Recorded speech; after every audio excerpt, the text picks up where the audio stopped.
could do better for you. Yeah. What's going on? What's going on? What's good, pod? You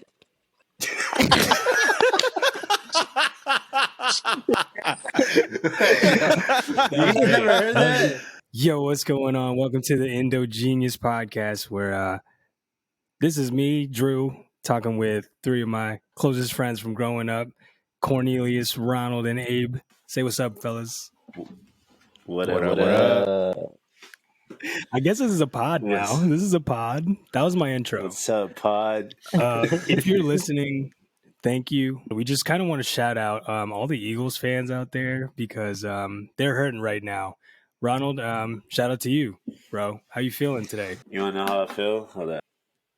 This is me right now, bro. That's how I feel. Talk about your emotions during the game, though. Like, there were moments where you were probably hopeful, like we could go all the way. Yeah, bro. I was hopeful. Like, I thought we were gonna win. I thought we were the better team. It was scripted, man. It was the script. It was the script. Hey, you tell us how was Ron? How was Ron? Man, was confident watching his Eagles lose. He was confident. Like, who's trying to bet? Who's trying to bet? Bro. I should have bet, honestly. I know. We should have all betted, huh? Y'all should have. He was hostile, right? Yeah, I heard he was a little hostile, like when somebody changed the channel or. Yo, the Tubi commercial. Yeah, great halftime show. Shout out to Rihanna.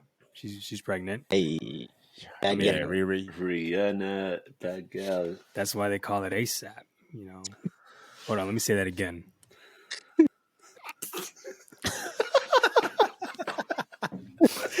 That's why they call him ASAP.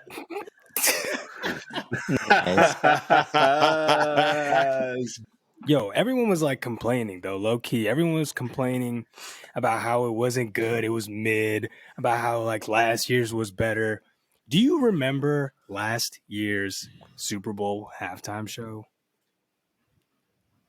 All the OGs came out, right? Come on, list them off. Upside down 50 Cent, bro. It's everyone. Dr. Dre. You can't. Eminem was there. Exactly. Kendrick. Yeah, you can't be. Bro, like, come on. Like, everyone's like, yo, last year's was something, like, duh. Like, last year's was great. But what Rihanna did. Last year was probably one of the best. Last year's was iconic. Like, iconic. There's people that we probably didn't name. We'll probably have to, like, go back. But yeah, like, considering the lineup. But, like, Rihanna did good. So, shout out to Rihanna. And the baby, little baby inside, like freaking out in there. Shout out to our Valentines, right? I mean, Abe, Ron, tell me, do you guys have any Valentines for this year? Or anything planned, lined up? I do not. You want to be my Valentine? It's Abe, bro. We're each other's Valentine for the past. Perfect, because well, there it is. Shout out to our Valentines. Shout out to our Valentines. Listen, not each other. They could be though. I love you, bros. That's a fact. Bros. Yeah. You know, on the topic of Valentines and kind of interests and preferences, honest answers only. She's a 10, but she smacks her food when she eats. Like. No, like smash her lips. No, like when you eat loudly, like He said, "Yo, what?" She smacks her lips. Like this chicken slaps. Wow, that's good. That's good. I love that.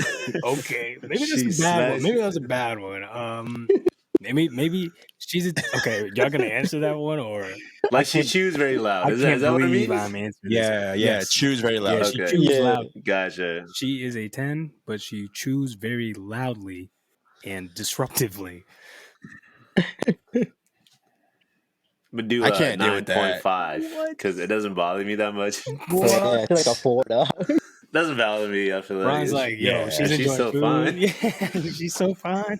Yeah. You're like, she's still a 10, you know? Bro, I bet that's because you're going to be right there next to her, just like, yo, this fuzz good, right, baby? Like, yo, when you slurp, like, I forgot what culture it is, but when you slurp, like, it means, like, thank you. Bad. Okay. Yo, she's a 10, but she doesn't know how to use chopsticks. This is a big one for us. It defines her like cultural intelligence, you know? Right. Oh boy. That's a loaded answer. Can I Well, teach it her? depends because like if you're talking about teach her. cultural, what if she drops her chopsticks and uses her hands, bro? I mean, I just don't. True. Like she started eating with her feet. Let me do this. Let me. She eat with her feet.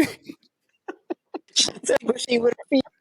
Yo. That's a 20. Okay, hold up. She's a 10, but does not know how to use chopsticks. 7. Like an 8. Give her a 2 down. Say 9. So it's still pretty Yeah. high. Like it doesn't really matter. Like, What if she's like, nah, I don't want to use chopsticks. It's not like she doesn't want to learn. Like she doesn't want to do it, but she just doesn't want to do it. she uses a fork. She uses a fork for sushi. A fork for sushi, bro. She's gonna be a 5.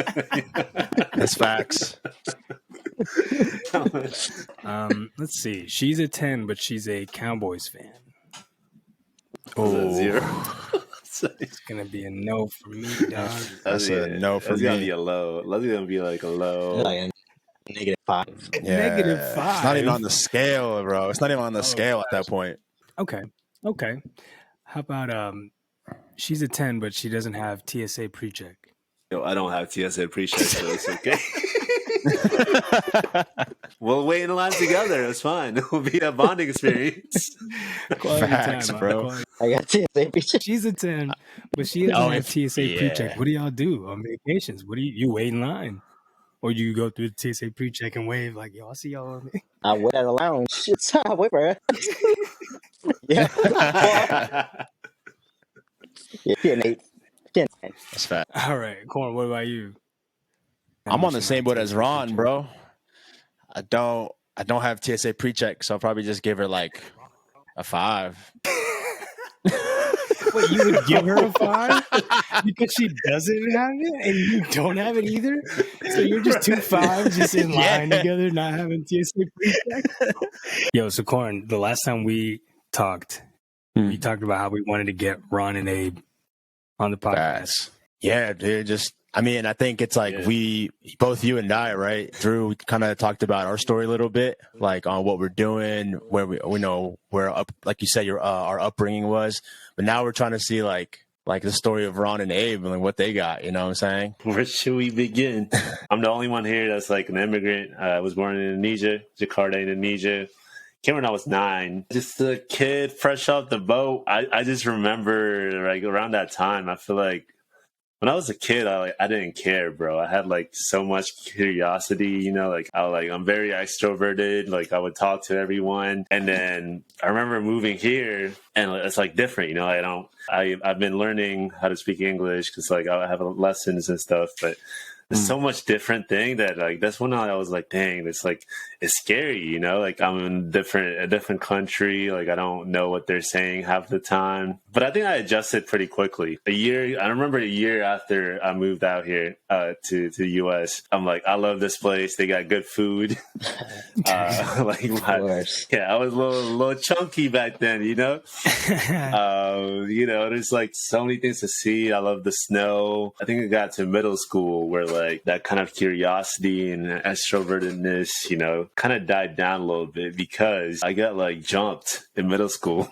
Damn. I think that instilled like kind of like fear for me, you know, like damn, people are out here just trying to hurt you. But that sounds like a pivotal moment for you. For sure. Kind of. I always like look back to see because I remember again being like this outgoing whatever. I just remember being sad or like scared. I was like very scared. Like middle school and high schoolish. They're like fake MS people, you know, but they're not even like real MS, you know, they're like middle school kids. It was something about like they wanted to recruit me, but then I'm not Latino. What? So they found out I was Indonesian. What? And then they were like, yo, you lied to us. Like, bro, I never said I was Hispanic. They assumed. They just thought Dude, and I just thought then your we just went in the locker room, man. There's like 5 dudes. They were just, it was like mostly to the body, you know, like the body type of thing. Yeah, but still, it's like assaulting you as a kid. Like even though it's not to your face, like it goes away.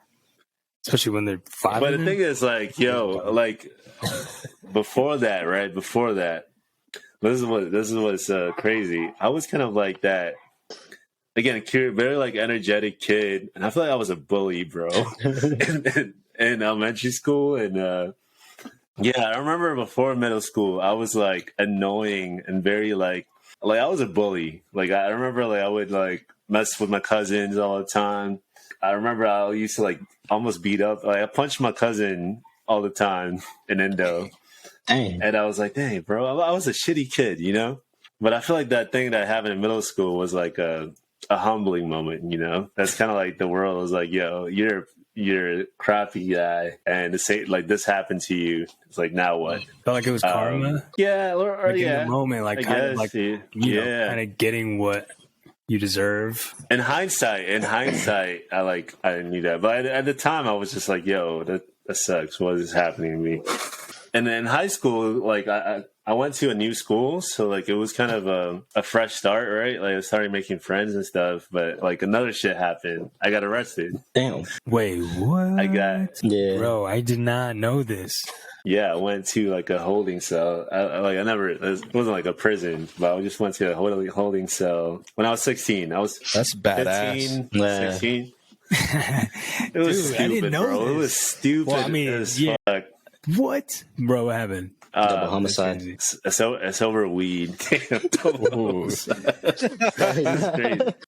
It's over marijuana, and back then, you know, it was strict. I mean, we were kids too. I'm pretty sure kids can't do drugs right now. Don't do drugs, kids. Like can't smoke. Okay, so kids, you got arrested for weed?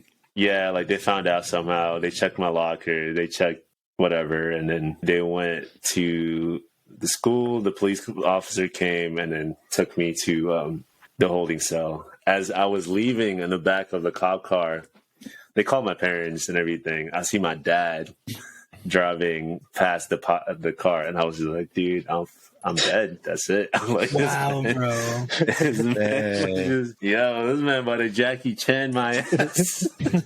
Jackie about a Jackie? Oh, wow. Jackie about a Jackie. That's crazy, bro. I did not know that. Yeah. I mean, I thought you were going around telling that story, but yeah, that's like a pivotal moment in my life too. I feel like that's where things changed. I kind of stopped messing around, fucking around so much. And, you know, I thought my parents would be pissed and whatever. It's just a lot of sadness. Like, it was just a very sad time.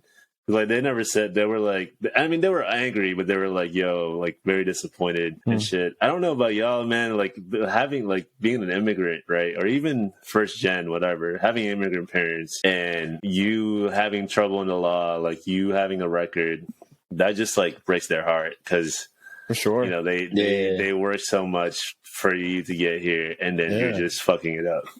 For sure. You know, and that, like, yeah, like, was a very sad time in my personal life, my family. What's shitty about that situation too is everyone in the school thought I snitched, right? Oh, wow. Or something. And then I was just like, yo, like I was put on the cancel list. Like, no way. So like in high school, I was after like sophomore year, I'm like, yo, I barely have any friends. And at the same time, when in high school and middle school, you know, that's when we became kind of like friends, right? Like we've always been there in high school. We see each other every Sunday. Corn, I met you a little bit later. But in high school, bro, not much going on, man. I just played a lot of video games when I was in high school, too. Nice. But bringing it back to today. Yeah. That's awesome.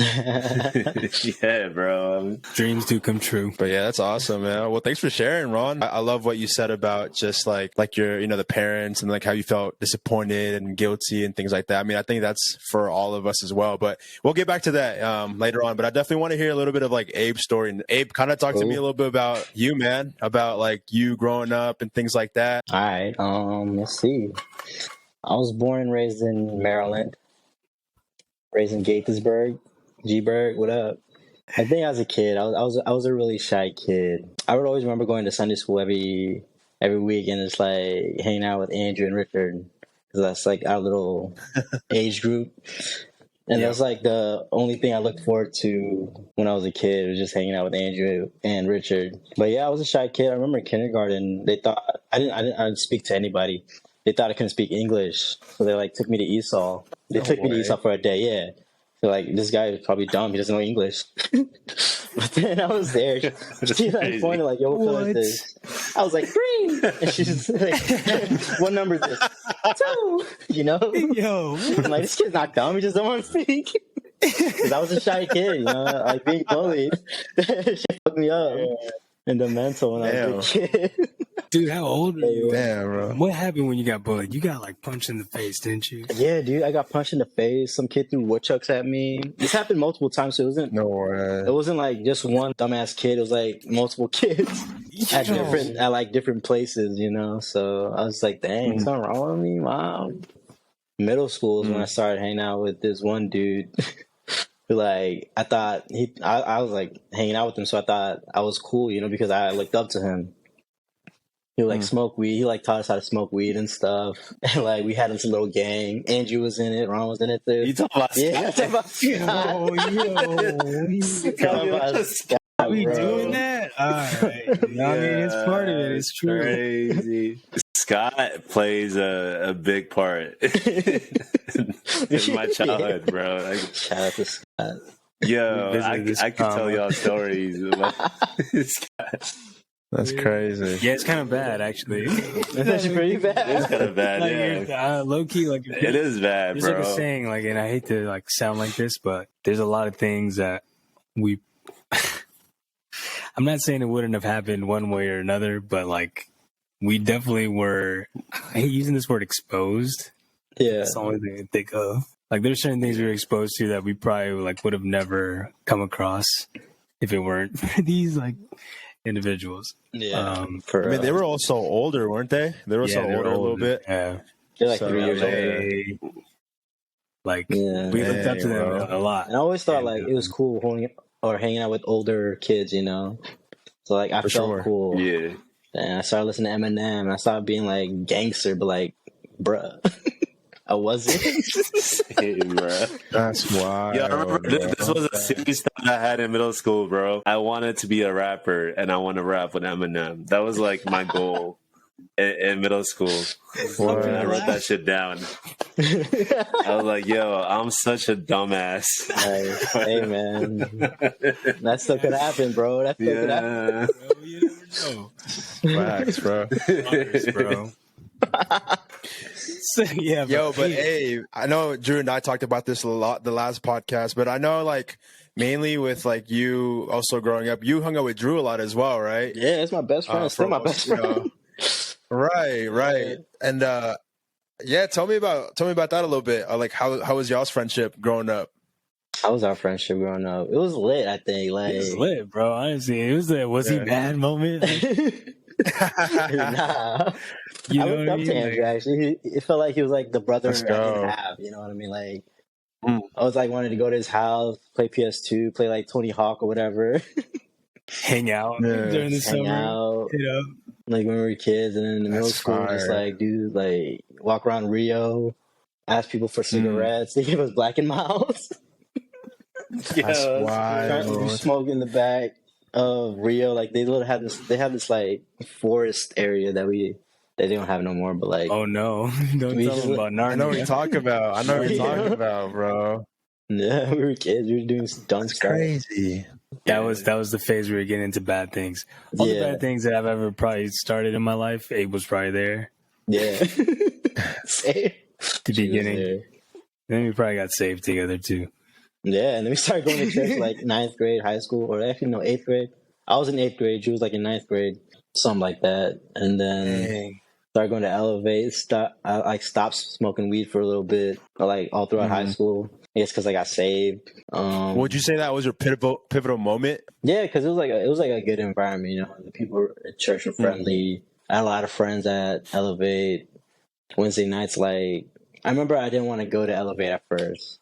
Got Vic. He called my mom like, "Yo, there's this thing happening at Redeemer every Wednesday for kids." I told like, "Mom, I don't want to go." Just tell him no. And then like he just showed up. He showed up in my front door. I'm like, oh, okay, I guess I'll go now. And I see Andrew in the car. I'm like, oh yeah, what up, dog? Facts. You know, Oh, that's funny. And then Kyle Vic, he would take us every Wednesday to Elevate. Shout out that guy, man. That guy saved my life. Facts. Victor Patianakota. I hope you're not disappointed in us, but we love you. Yeah, fact. All four of us, honestly. Really though, impactful people in our lives. We had some good role models, good people who took care of us, like served that aspect of their community by like taking care of the youth. Once Nona got her license though. Oh yeah, dude. That's a game changer. She was living. She took us everywhere. Yo, during high school, Nona graduated. Okay. Shout out Nona. We love you. MD. Nona's my sister. That was a good time. That's wild. And like I was in ninth grade. In ninth grade, we had open lunch, but ninth grade didn't have that perk. But I like felt so cool because I did it anyways. Because Maryland picked me up. It was fire. Yeah, it was like a dope privilege. Yo, Abe, talk about the lacrosse days, bro. Yo, I remember Drew just like, yo, he came up to me like, yo, let's play lacrosse. I'm like, bro, I don't even know what that is. Like, what is that? It's like, yo, man, just play lacrosse. I'm like, okay, fuck it. And he did it, bro. Yeah, I did it, ninth grade. It is crazy. I played freshman all the way to like junior year. And I thought I was so cool too, because like the lacrosse player had these like jackets, like these boathouse jackets that have like your name and then like Gaithersburg lacrosse in the back, and then like you just walk around like feeling cool when you had that on. Dude, that's like the only reason why I played it. Dude, yeah, absolutely. It was just like to be cool. Like there were definitely girls on the girls lacrosse team that I was trying to impress. Oh heck yeah! Like I was just trying to like fit in because school, like dude, it was hard to get like white girls. Honestly, chill on me. High school was very pivotal for all of us. Yeah, going into like high school to college, right? I think that's like when, again, the center man of Vic was what brought us together. You know what I'm saying? I think we talked about this thing too, Drew, last podcast on like how we kind of like got closer as well. Is when we did like that skit. You know what I'm saying? I think we all did that. I'm pretty sure Ron was in that too. Yeah, I think we all did it. Yeah, I was. Yeah, but I remember multiple crazy. Yeah, that was cool. Which skit were you talking about though? It was like the skit like that we Christmas ones. Yeah, the Christmas ones that we did in the embassy.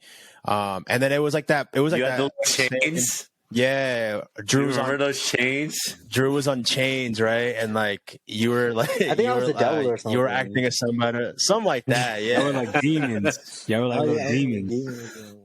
Demon time. And I was like Jesus. Growing up, we all have like an Indonesian community, like Christian Indonesian community, and like every Christmas we would do stuff together. We would be in a drama skit. Aside from like Elevate, which is we would celebrate. We would go to events, celebrate Christmas, and our parents would make us, or like people in the church would have like the youth group do something, and that's. I mean, I like it just because I get to hang with y'all. But it was a time just to like kick it, like hang out, meet every week. Yeah. No, it was all in high school, and I remember again. It was like I think. Vic would call. I know he would call my folks. My folks would be like, "Oh yeah, like he's asking if you want to do this thing." And I was like, "Sure, I'll do it." And I just remember how it was like we would practice, and then I think it was like a Wednesday, and they were like, "Oh yeah, there's Elevate tonight or whatnot." And then that's how I kind of got. I got very close to y'all. It's because like we would go to Elevate and we would hang out every Wednesday and stuff like that. But it was dope. Dang, yo, that's crazy. And after Elevate, we go to Wendy's. Wendy, yeah, stuff like that, yeah. What a time! But yeah, bro, it was such a great time, honestly.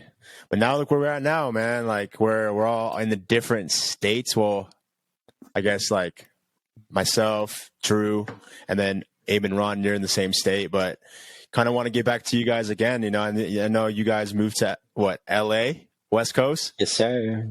Best Coast. Yeah. Wow. Hey. That's awesome, man. Jealous. Yeah, I mean, Let me just go back to you again, Abe. I think you've been there longer than Ron, but talk to me about how it's been in LA and what led you to move out there and stuff like that, man. How long has it been? It's been like 5 years now. Over 5 years. Dang. What? Yeah, I remember I got to LA December 31st, 2017. And yeah, I've been living here since then. Wait, you remember the road trip though? I do remember the road trip. First went to LA 2012. I was like a senior in high school. And I'm like, dang, this place is lit. I was visiting for my cousin's wedding. And it was just like, I thought like, yo, it'd be really dope if I could like move here one day, because they had like mountains. Like I've never seen anything like this before. There was mountains, there's beaches, and there's cities. And it was like all my favorite things. And then fast forward to like college, graduating college. I remember me and Cornelius were like talking. We were just talking about like, yo, LA, let's go to LA. And then I remember for like a whole like year straight, I was just praying. I was like circling Los Angeles in like my journal. And then I graduated college finally. And then I was just like, yo, I'm going to do it. What? And he did it. I'm going to do it. And then my sister had the same idea too, or like same, she wanted to move to LA. So like, we just like packed all our things in a little Toyota Highlander and drove west. I didn't stop until we couldn't drive. We couldn't stop no more. Just kept going. And we drove with Drew all the way to Nashville. That was lit.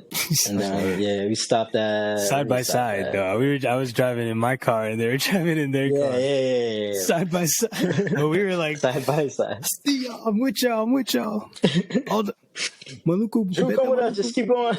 Yeah, no, facts. Could have kept going, man. I should have kept going. Should have. So moving here, I remember being in Vegas, Maryland, Texas. I'm like, yo, we don't have an apartment yet. And like Vegas was our last stop. I'm like, dang, am I really going to move to LA and be homeless? Because like basically I was like, I didn't have an apartment yet. I'm like, all right, yo, I gotta walk. My thing is like, I gotta go on walks. And like when I'm stressed, I go on walks. So I like went on a walk in Vegas, like just by myself. And then like a couple hours later, Maryland texted me like, yo, we got the lease to the apartment to like this apartment in Santa Monica. I'm like, yo, thank God. Because I was like praying for it, like we went to LA in faith, not having a place to stay, not having any friends, not knowing anything. But it turned out fine because like here I am now. The first couple months in LA was a struggle, I would say, because I was trying to find work. I didn't have a job. I was doing like side gigs for I was being like a production assistant, but that didn't really pay me much for like music videos and like YouTubers and stuff like that. Yeah. Yeah, but like that the first 9 months in LA, I was like struggling. I would just go to the beach every day, go to a coffee shop in Santa Monica and just like apply to every single job. And there's just like these jobs that I would get that like these marketing jobs that I'm like, all right, try it out. But then like it turned out like I didn't want to do that. So I was like, I'm not doing this. So like it was like a test of faith, because like I was in LA because I thought I was, I was called to be here. But then like all the signs pointed like, yo, I'm not getting any work. I'm not doing what I wanted to do. It happened like I remember Ron visited in September and he like gave me encouragement. He was like telling me, don't stop, you're here for a reason. And then after he That's it. I remember that. Remember we were smoking Say that. Yeah. we were smoking a cigarette, drinking Blue Bottle. Hell yeah. It was lit though. After Ron left or he went back to the East Coast, like I found work at this job where I'm still at right now for this talent agency that starts with a P. Nah, this is a joke that Ron always liked to use. Yeah.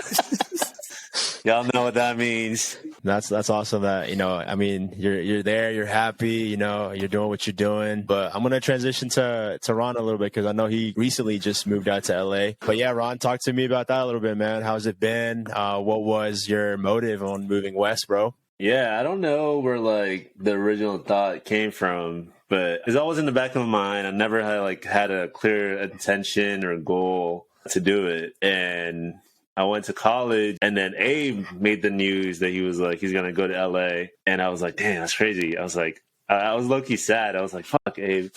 we had so much fun together. It's like, well, you gotta leave. But nah, I mean, I was like, yo, that's dope. That's dope as fuck. I'm gonna follow you a couple of years. I told him, I was like, yo, I'm just trying to set things up here. Got a job. So he moved after we graduated. I got a job in a bank. Wasn't making much. Thought I wanted to do finance. So I really was like in that finance banking world. And I really wanted to make a lot of money so I can move to LA.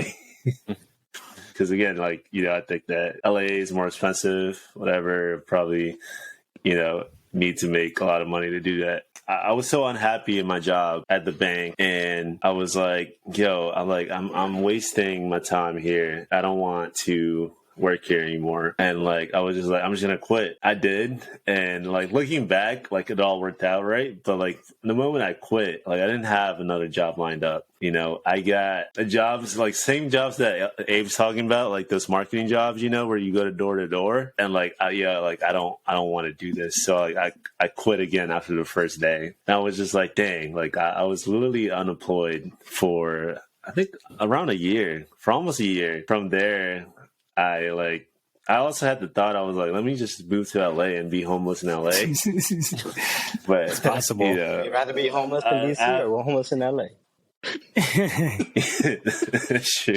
I worked with my friend and suddenly landed a job from doing that work. And this is a job that I have right now. But like LA was still in the back of my mind. And I remember like first year into the job, and I'm like, all right, I promised myself I was going to go to LA when I was broke, right? Now that I have a job and I'm making an income, I'm still not doing it. And I was just like, I have to do it, you know? Again, like over time of praying, and I always visited LA too. I feel like I visited Abe once a year before the pandemic. And the last time I went there, 2020, I was like at the beach. I was like praying to God. I was like, yo, is this what you want me to do? I just felt such peace. I remember like I was riding a bike in Venice Beach and I was listening to Daniel Caesar. I just remember feeling a moment of just like peace. I was like happy peace. I'm like, okay, I don't know what this means, but I feel like I need to be here. That's like kind of like my green light. Okay, I got to figure out a way to go here. And then I got a job, and my job went fully remote. Abe just moved to a new place too. It's a bigger spot than his other apartment. And I was just like, yo, let me, like, you know, I want to be here. I want to be in LA. Like, tell me what's your new spot. Can I just crash in the couch and just be there? I'll pay you some rent, you know? That's what I did. Summer 2021, from July to October, I was crashing at Abe's couch. It was a great time, man. But I feel like it was very, it seemed like a long vacation. Like, I feel like we were doing things every week, right? Yeah. I feel like, yeah, we were doing a lot of things. Yeah. In October, I was like, all right, let me just regroup. I think I was like, you know, looking at my finances, looking at my family situations. At the end of 2021, I'm like, yeah, let me just regroup and go back home. I could like try to find a place there, but I didn't find luck finding a place that was like reasonable. I went back home. I kind of like lost faith for a little bit. I was just like, yo, you know what? I tried LA. There's nothing that's opening up for like a place to live. Let me just see what it is like at home. Like spending time back in Maryland, I feel like a lot of things have changed. You know, I feel like, you know, like when you go back to a place where like you don't feel like you belong anymore. Like, yeah, like I kind of like got clearer. I was like, yo, this place is not for me anymore, you know? And I'm not saying there's like bad things there. There's not necessarily bad things, but I'm just feel the shifting of energy that like, all right, I've got to make a decision between LA and Maryland. So actually, and then when I was back home in Maryland, I had a conversation with one of my mentors, and then she was just like, you got to pick one. Like, you can't be split into two places. It's not going to do you any good, right? Like, you got to be planted in one place. And I like that conversation really sparked a motivation again to go back to LA. I was like, what am I doing? You know, like I had this dream of being in LA when I was broke. Like when I was unemployed, I was going to risk it all. Now that I have more like things, I have a job, a stable job, was making income, it looked a little bit more light. And like, I don't have everything figured out, but Like, what am I doing? Like, I was committed to going to LA when I had nothing. Now when I have something, I'm just like, oh, maybe I should start saving. Maybe I should be more financially responsible. And I think it was in that moment I was like, all right, I'm going back. Like, I got to do what I got to do. I think I wrote something about like March 1st.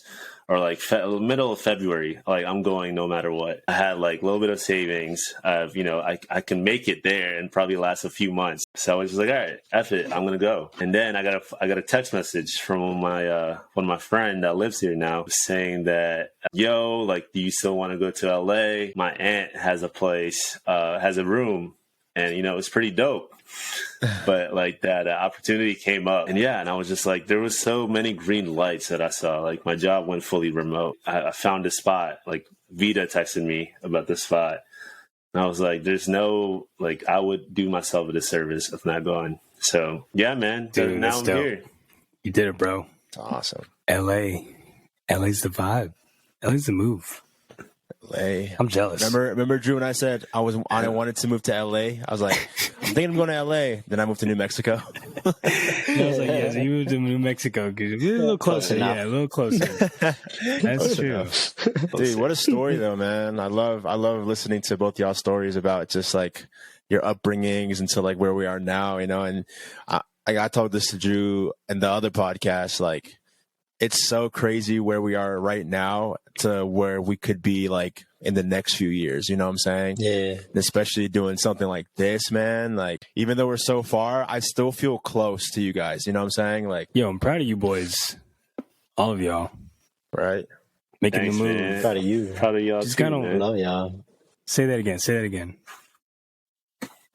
But Whatever y'all said. Proud of you too. I think Abe said, I love y'all. You did. I think you did. Bringing it back. It's incredible. Made these moves. We got a lot of like things ahead of us. Who knows what the next 3 to 5 years will look like. So kind of like wrapping it up, what would you say is one of the biggest lessons that you've learned from moving out to LA? learned a lot of perseverance in those first couple months, just waiting, not thinking, or like things not going my way, but still being hopeful and having a little faith. What about you, Ron? Yeah, I feel like there's a lot, I'm just thinking through. I think everyone should experience a life outside of their hometown. Sure. I think moving out here, my biggest lesson and takeaway is just do it. Yeah. To shout out to Nike. I feel I'm very indecisive. Sometimes I think too much into it without making a decision. I'm not saying you should always make quick decision and be reckless. You don't have to know everything to start something, to do something. Yeah. And sometimes, me personally, I kind of want to have that, see a full plan before I jump into it. Yeah, I think that's the biggest lesson. But That's dope. yeah, you learn a lot of lessons when you live by yourself. That's true. How to be a good roommate. Yeah.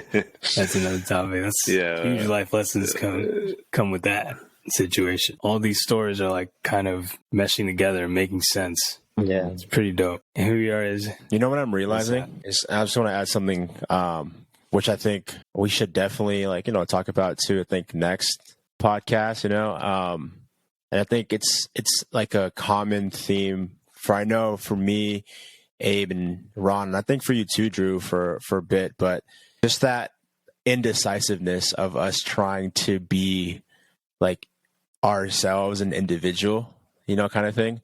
Yeah. I definitely want to talk about that next podcast for sure.